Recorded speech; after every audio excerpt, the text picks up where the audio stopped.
Guys, we're cooking now. Luluto na ako kasi ang aking mister ay darating na. As usual, magigisa tayo ng ating mga sibuyas, no?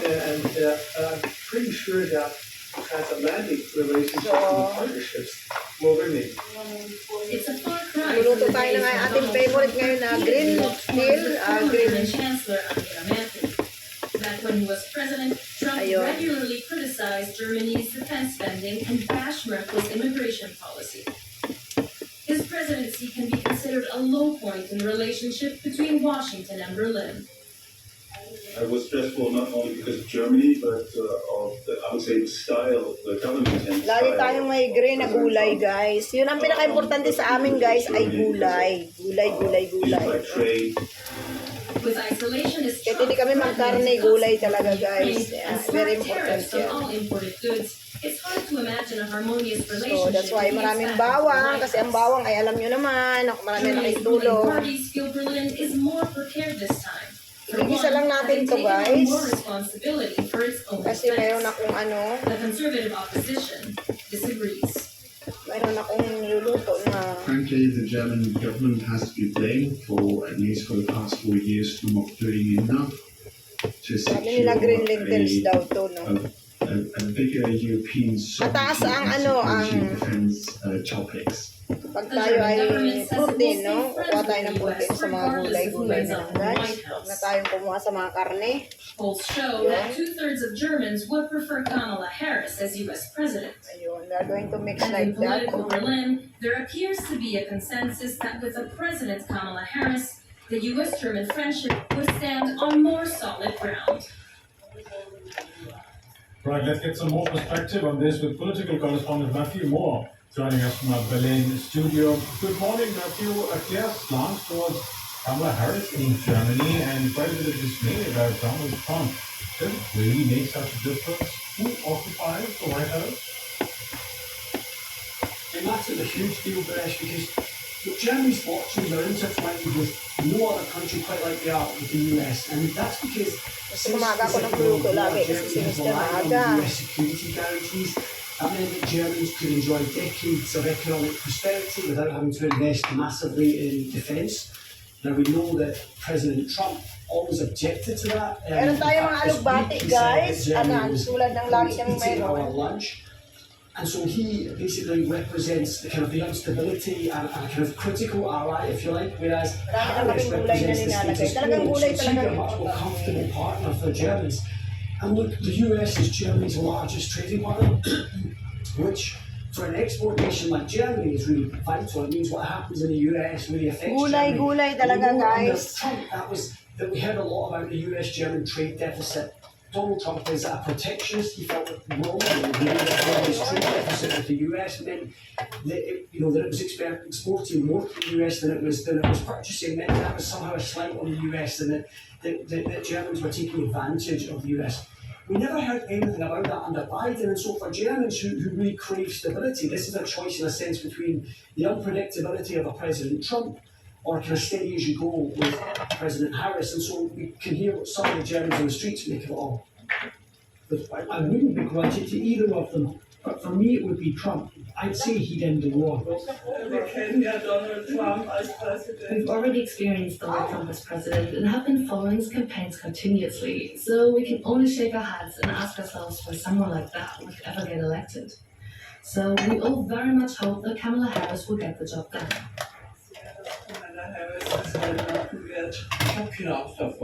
I'm not afraid of Trump coming back. He'll probably act very differently from how he seems and what he says now. Harris for sure. It would be a positive sign for the whole world, I would say. And Trump is no good at all. He's divisive, and I find him impossible. I think Harris should win. Trump is simply unbearable with his tough-sounding slogans, his racism, and his positive view of Putin. That is some interesting views there, but are they reflected across the political spectrum in Germany as well, particularly in the opposition?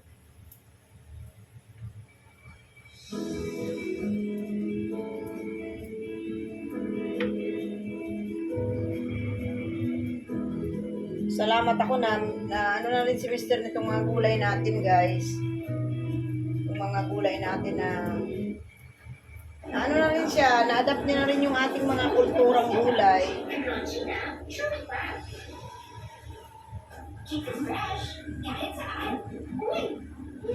Basta lagi talagang may gulay, guys. Gulay talaga importante sa amin. Lalo na kay I mean, Mr. broadly, those views are reflected. I mean, you speak to most politicians here, except from the extreme politicians in Germany, and I would say all of them Maraming are crossing gulay, their maraming fingers prutas, for yun lang Harris talaga, to win. guys. Interestingly, though, among the CDU, the Christian Democrats, that's the kind of the centre-right party here in Germany. They, they know that if they come into power, they have to find a way to work with President Trump. Should he win the election in the US? And Jens, who was a leading figure in the CDU, was at the Republican convention earlier this year and told DW. Si Lola Benz talaga, guys, ay talagang ganito lang. Trump, we have to find common interest. Gusto ko pagdating ni Mr. Ready na yung pagkain. At kung kakain na siya, is naka-ready na. Excuses for Trump. So you've got the CDU, they're trying to figure out how they can work with President Trump in the future. So really the only party in Germany that wants a Trump win is the far-right alternative for Germany. They see in Trump an ideological ally, someone who doesn't really mind, that doesn't watch his words, someone who places the nation state first. Uwi na siya, guys. Someone who's anti-immigration, someone who's pro-Russia. Bago mag-6, nandito na yan. Reflects a less interventionist politics. The German government is itself, in fact, facing internal tensions and divisions, particularly when it comes to economic policy. Could the result Hindi ko siya lalagyan ng karne, no? Ng karne lang, guys. Gulay lang. Saka may binili akong salmon. I-grill ko lang siya. Yes, the Social Democrats government, the Greens and the business-friendly Free Democrats, the FDP. Yun na yung dinner niya. Better dispute about how to pass a budget by the end of this month, actually, for next year. And that's come to a head this So kasi maaga siya nakakakain. Ano muna siya umuwi. Minsan, pinagdidinner ko siya ng 6. Kasi mas maganda daw yung maaga, guys, tayo mag-dinner. At mahaba yung ating matutunaw pa yung kinain natin. Bago tayo matutulog, no? Alam nyo na. So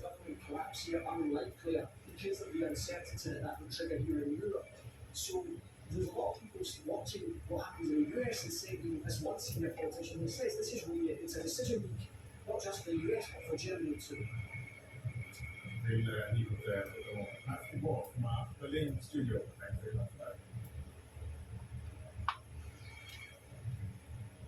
All right, let's get more with Brandon Bourne. He is a political analyst at the Bertelsmann Foundation's Europe program, where he focuses on transatlantic trade and security and U.S. foreign policy. Welcome, Brandon. Let's talk about Donald Trump first. What is it that scares or worries Germany and, by extension, Europe the most? Well, first and foremost, we have to say that a second Donald Trump term would likely be more intense. Dati, guys, hindi ko pinapansin itong mga gulay na ganito. Ayaw na ayaw ko yung amoy. But this time talaga, nakita ko kung anong klase yung mga nutrisyon nila na nakukuha natin. So, lagi ko na siyang kapag mayroon talaga doon sa in-orderan kong gulay, ayan, kumukuha ko na medyo madami-dami, minsan 5 ganito. Has clearly stated he's skeptical of this organization. I don't anticipate that the United States would withdraw from NATO completely, but what we could see is a weakening of the U.S. pillar of this critical alliance. That could play out in a number of ways. A reduction in its force posture in Europe. Tulad nga sinabi ng doktor ko, guys, na yung suspect nila na mayroon daw akong bato sa ihi, baka daw yung ganon.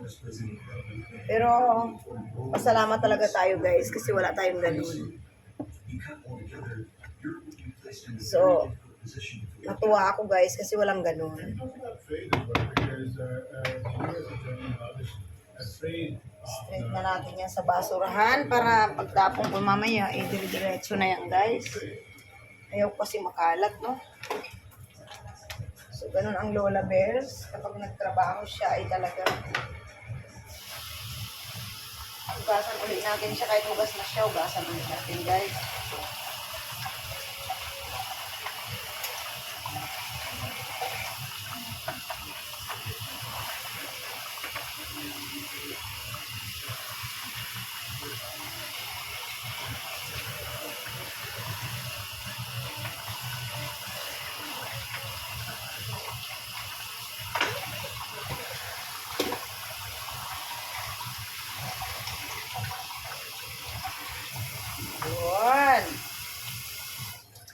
na siya, guys.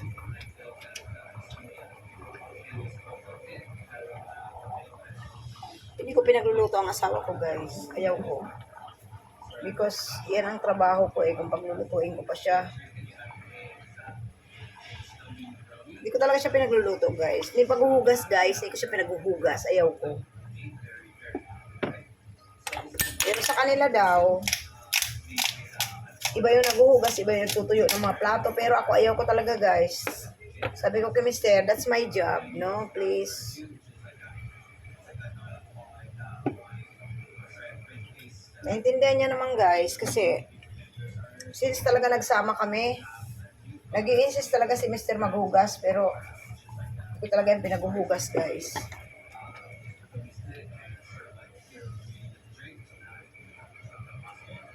Yun. Lapit na maluto ang ating dinner. So,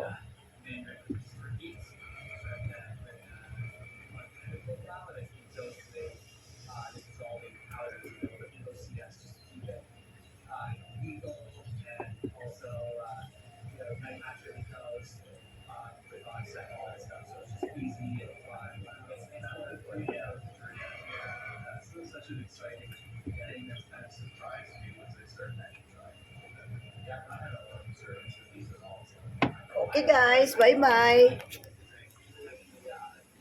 Almost done.